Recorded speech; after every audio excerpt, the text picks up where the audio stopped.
Try tayo ng lokwat, guys.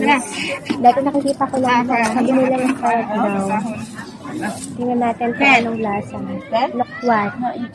Kasi 20 sabi niya, diba? Wala nito sa Pilipinas.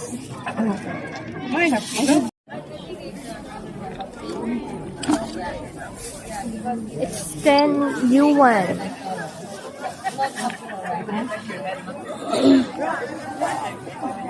Here.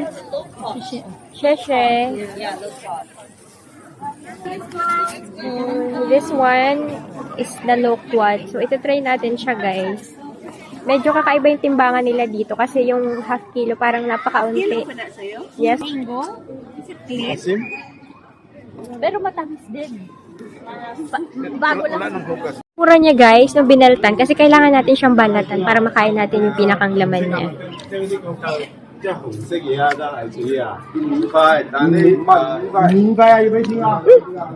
Parang kalasa ng mangga to, ah.